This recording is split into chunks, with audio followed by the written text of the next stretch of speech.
Осы әлеуметтік желілерде тағы басқа жерлерден жаңа бір қарап отырсам, негізі оказывается, қазір әйел адамдардың духтары күшті. Баяғыда 100-де 0 болатын баяғы заманда. Әйел мен еркектің де. Одан кейін барып жаңа 70-те уже 50 на 50. 50-де 50. Кейбір жерде 60-та 40. Әйел адамдардың духтары бар кәдімгі. Бірақ әйел адамдардың духтары үйден шықпайды екен, үйде болады. Ер азаматтардікі сыртта болады екен. Ер адамның духы үйге кірмейді қазір. Үйге кірмейді. Өйткені біздің духымыздың өзі әйелдің духынан қорқады. Қазір үйге келесің, ха-ха-ха, үйдің қасына келгенде духың айтады. Кіре берсейші өзің дейді. Өзің кіре берсейші, мен осы жерде тұрам, күтем сені. Обещаю, кетпеймін ешқайға. Күтем сені ертеңге дейін дейді. Жоқ, расымен сондай шын мен. Әйел адамдардың духтары үйде, бірақ біздікі сыртта жүр. Концертке келгенде әйелдер қауым, қыздар біздің күшті отырады ғой көңілді. Духтары жоқ, күшті көңілді отырады. Күлгенде күйеулерінің иығына күліп, деп отырады. Біз еркектер сіздердің күлгендеріңізге таң қалып отырамыз. Осы нағып үйде күлмейді осы бар ғой деп. Үйде вообще күлмейсіздер ғой бар ғой. Күлдіре алмай қор боламыз ғой үйдің ішінде. Үйде наоборот біз сіздердің иықтарыңызға күлеміз ғой. Сіздер ұрысып тастайсыздар, кетші бер, жынды адам құсап нағып жүрсің деп жатыр. Біз еркектер үйден шыққан кезде басқа шағамыз бар. Дух деген далада ғой шіркін ай. Осындай концертке келгенде, тойға барғанда әсіресе тос айтқан кезде уверенно кәдімгі. Ал құрметті қонақтар, ардақты ағайын, той құтты болсын. Той қыласын, жастар бақытты болсын. Сәке той құтты болсын ал. Балдар бақытты болсын. Ал, жұғысты болсын той, жұғысты болсын. Мә, айтасың ба? Әйелдеріміздің духы жоқ қой сол кезде күшті отырады. Вообще осындай түрін тек тойда көресің ғой. Күшті болып тұрады ғой. Мен ағаларың айтқанына қосылам дегенде, не де? Осындағы үйде қосылмайтын ағам бар ғой. Үйде бір сөзге қосылмайды ғой бар ғой. Сөбіреме қарсы шығып отырады. Менікі, мен айттым деп отырады. Тойға барғанда ағаңның айтқанына қосылам деп отырады. Үйде нағып айтпайды, сенің айтқаныңа қосылам деп. Неге айтпайды ғой 100%. Сосын ер азаматтар байқайсыздар ма, машинада рөлде отқан кезде, ой, двойной дух болып кетеді. Вообще күлмейді ғой. Такой серьезный. Машинада отқан бала шағаның өзі шулап атса, шулама, аяғын тартса көне, тебесін, білдіресін. Әйелі машинасына кіріп есікті деп жапқан. Жайлап жапсайшы. Холодильник есің жоқ өтсің. Әйел адам духы жоқ қой жаңа. Байқамай қалдым, құрсын қойшы, не болды? Оқан настроение бітіп бады. Бір машина алдынан не тошып қалса, бам, не болды? Қарасай көзіңе. Деп айқайлап. Конечно, терезе жабық қой. Анаудан жақтан айқайлап атады. Мынау мын жақтан деп бір-бірін. Сосын байқайтын бай, үйге қасына келеді. Күйеу мен әйел бір машина ішінде үйдің қасына келеді. Всегда осы 95% еркек айтатыны ғой. Үйдің қасына келеді де бала шағасына әйеліне. Кіре беріңдер дейді, мен қас кіремін. Кіре беріңдер дейді. Әйел іштен айтпайды. Балдарына дейді, жүріңдер, папа кіреді, жүріңдер.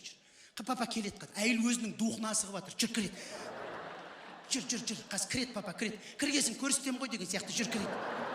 Біз рөлде отырамыз, машинадан түскіміз келмейді. Осы всегда сұрайсыздар, осы не істейсің машинадан түспей, не істейсің? Не істейміз? Духпен қоштасып отырамыз. Духпен қоштасып отырамыз, уговорить етіп кірсейші деп бар ғой. Ол кірмейді вообще бар ғой. Әр уговорить етесің, бер уговорить етесің, не істейсің? Кірмегесің, кетесің. Шығасында дүт деп есік жауып кетіп батасың. Байқайсыздар ма, любой еркек машинадан түсіп прямо үйге кіріп кетпейді ғой, обязательно машинасына бір қарайды. Ана духты последний раз уговорить етіп жатыр. Кірсейші деген сияқты. Ол кірмейді, ол кірмейді. Сосын үйге кіресің. Үйге кірсең уже әйелің духына кіріп алған уже. Уже басқаша, көшедегі емес, үйде уже как рыба на воде кәдім бар ғой. Уже айқайлап атады, кім шашқан мынаны? Кім шашқан деп. Сен садикке келген бала құсап, спокойно аяғын дірілдеп, ботинканың орнына қойып, анау іштен айтпасын деп жаң. Еще ровно тұрма деп бүйтіп қарап қойып жаң. Куртканы шешіп, орнына іліп, дұрыстап кәдімгі. Біз бар ғой үйде жүргенде әйеліміздің айтқанын істейді екенбіз. Бірақ өзіміз байқамаймыз. Байқамаймыз уже. Духы жоқ болғасын ба ештеңе байқамайсың бар ғой. Кіріп жаңа курткаңды іліп, залға қарай кетіп баратсаң, әйелің айтады ғой, қолың жудың ба дейді. Мен әйелің айтпаса вообще қол жумайды екенсің бар ғой. Әйелің айтпаса білмейсің өзің бар ғой, не істеп жүргенді, духың жоқ қой қыз. Қолың жуып, сүртіп, сосын жаңа кухняға келіп, столға отырайын деп жатсаң, тамақ дайын емес. Дайын болғасын айтам дейді.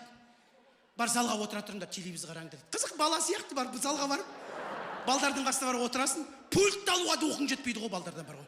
Балдар пультті да бермейді. Маша Медведь қарап отырады. Солармен бірге Маша Медведь қарап отырасың. Үші балдардан сұрақ қойсың ғой, қай сериясы деп. Бәрін жаттап алғансың уже. Бір кезде әйелің айтады, тамаққа дейді. Жүрді тамаққа, пауза басып қой. Сақонай, жүр. Тамаққа, жүрді, тамаққа деп келесің. Сосын қызығы ен таңғалатын, тамақ ішіп отырасың да, ен соңына әйелің айтады ғой, болдың ба дейді ғой. Біз даже болғанымызды білмейді екенбіз. Даже әйелің болдың ба демесе отыра береді екенбіз, шай ішіп, не істеп отырғанымызды білмей. Ананы бір шұқып, мынаны бір жеп жаңағыдай. Ай, я болдым дейсің бар ғой. Даже тойғанымызды білмейміз бар ғой. Болсаңдар барыңдар ана жаққа барып отырыңдар, мен мына жер жинаймын дейді ғой. Все дейсің де барасың да жаңағыдай. Қайтадан сол Маша Медведь қарап отырасың қалған. Телефон шұқылап, бір кезде жатсаңдар жерден тұрмайсыңдар дейді. Әйелің айтпаса вообще жатпайды екенбіз ғой біз бар ғой. Даже ұйқым келіп тұрғанын да білмейді екенсің бар ғой. Сосын Зәкөнеге айтасың, все болды, өшір телевизор, жатыңдар, бар жат. Все, Зәкөне, жат, пижамаларын киіп жатыңдар. Бізде пижамада жоқ қой, бала кезінде кимегенсің ба құрсын. Барасың да телефон шұқылап бүйтіп қарап жатсаң, әйелің айтады, жатсайшы жерден тұрмайсың ғой жұмысқа. Не телефон ішінде не бар дейді, жатсайшы дейді. Қызық, жатып қаласың, ұйықтап қаласың. Сосын таңертең сағат, әйел адамдардың тактикасы күшті ғой, сағат 8 болса, 9 болды дейді, атып тұрасың. Кеше 8 ғой десең, тұрмайсың өйтпесең дейді. Сосын тұрып аласың да завтракты тез ішіп аласың, өйткені далаға шығуға асығып тұрсың. Духың асығып тұрсың жаңа. Тез тамақ ішіп аласың да аяқ киім киіп жатсаң, нешеде келесің дейді, 7-те келем. Кешікпей әйтеуір тамақ істеп қоямын. Я дейсің. Сыртқа далаға есік ашып қалсаң, духың тұрады алдында. Жүгіріп келеді, вух деп кіріп кетеді. Жүрсің өзгеріп кетеді ғой уже. Үйден шыққан кезде жүрсің өзгеріп, машинаға отырып дүт деп, ең жақсы көретін музыкаңды бәріне қосып қойып, машинада жалғыз деген сияқты. Жалғыз өзің машинада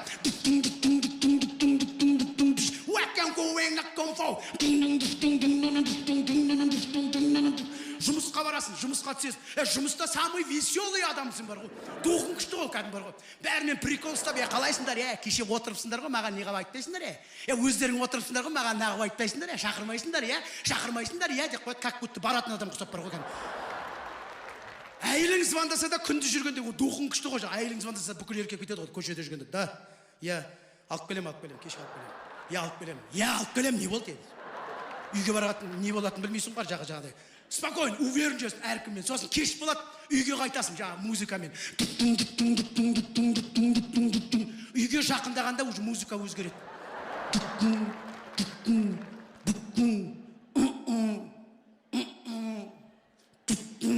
Үйді көргенде уже терме кетеді. Баспадым жардың шетін бұлай ма деп деген сияқты. Үйдің қасына келіп тоқтайсың, духқа бір қарайсың, ол жоқ дейді. Қайтадан үйге кіріп кетесің. Дух еркекпен бір-ақ жағдайда кіреді екен ғой тек, ішкенде. О байғұста шеді-ау деймін, ол да духпен кіріп кетеді үйдің ішіне. Ай, сен духпен үйге кірген кезде, духың артынан итеріп тұрады, давай деп. Сен үйге кіресің, қачанқ деп есігі, банағыдай ботинка шешу жоқ. Уверенді кән. Сен үйге духпен кіргенде, әйелінің духы шкафқа тығылып қалады ғой. Шкафқа тығылып қалады кән. Әйелің басқаша болып қалады, уже біліп тұрады сен духпен кіріп тұрған. Сен уже ботинкаңды бұлай шешесің. Курткіні кән, Джим Керридің киносындағыдай бұлай шешесің кән. Алдыңнан әйелің тұрады, үндемей кәдім бар ғой. Кірсейші, жатсайшы, демалсайшы. Жатпайым! Духқа айтқысы тұрған, жатпайым! Енді жатпасаң қой, құрсын ұйықтамай-ақ қой, маған не қыл дейсің тіпті бар ғой. Тамақ ішесің бе? Ішпеймін тамақ. Ішпей-ақ қой, маған дегенде ашшат не дейсің дейді. Осының бәрін ол ішінен айтып жатыр. Сыртынан айту қылмай, духың мықты болып тұр ғой. Алдыңнан балан шығады. Ох, Саконай, Коконай. Саконай, айтшы, кім баласың? Кім баласың, Саконай, айтшы, кім баласың? Әлемде тек қазақ екен ғой, өз баласына кім баласы дейтін. Біздің балдар тұрады, непонятка аузын ашып. Вроде сен балаңмын деп жүрген секілді бар. Сосын үйге кіресің, ой, дух деген, деп баяғыда духсыз кірген кездерің есіңе түсіп, кассетаны артқа айналдырып, деп диванға отырып алып, су да кел, су әкел, пульт та кел, деп. Әйелің бұлай тұрсын, духтың өзі ана шкафтың ішіндегі қорқып отырады жаң. Құрсын біздің шкафта ашып болмаса екен деген секілді жаң. А сен телевиздің алдында деп отырып ұйықтап кетесің. Сөйт таңертең сағат 8 болады. Сен ұйықтап жатқанда духың өзі тұрып, сені покидайт етіп, далаға шығып кетіп қалады. Сен жатсың, духта жоқ, суда жоқ, дымда жоқ, авторитетте жоқ. 9-да көзіңді ашып қалсаң, алдыңда әйелің тұрады ғой. Духына кіріп алған уже. Духында настроение жоқ, төмен шкафта отырған. Екеулеп, ой, бір кезде бастайды ғой. Не болды төмен айғайлап? Көршілерден ұят болған жоққа. Не сәкөнайға төмен, кім баласы деп. Кетші бар басыңды қақтырмайды. Сен тұрасың, бас аяқ киім киіп алып далаға шығуға асып тұрасың. Духың асып тұрсың ғой. Есікті ашып қалсаң, дух жоқ. Ол да бір жерде бас шалып жүрме білмеймін әйтеуір. Сол күні келсе келді, келмесе жоқ, екінші күн қайтадан духыңа кіріп аласың.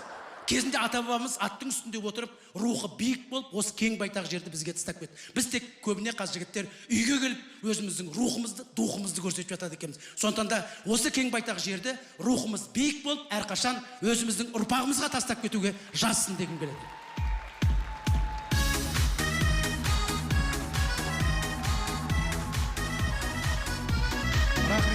Рахмет. Баршаңызға мың алғыс. 25 жыл бойы менімен бірге жүргендеріңізге, мен және де осы өздеріңізге алғысын білдірем. Және де осы экран алдында отырған қай елге барсам да, қазақ елі болсын, қырғыз елі, өзбек елі, Моңғолия елі, Ресей елі, қайда барсам да осындай керемет зал әрқашан лық толы. Осы 25 жылда осы барлық осы концертіме келіп жүретін, әрқашан қолдап жүретін көрермендеріме де алғысым шексіз. 25 жыл алдарыңызда жүрдім. Әлі де 25 жыл алдарыңызда жүрсем, арманым жоқ. Сіздерге айтар тілегім, үйлеріңізге скорый келмесін, денсаулығымыз мықты болсын, полициядан хабарласпасын, бәле-жәледен сақтасын, банктен звондамасын, звондаса да кредит шығып тұр деп звондасын. Үйлеріңізге құт келсін, береке келсін, шаттық келсін, жақсылық келсін, арасында Тұрсынбек келсін.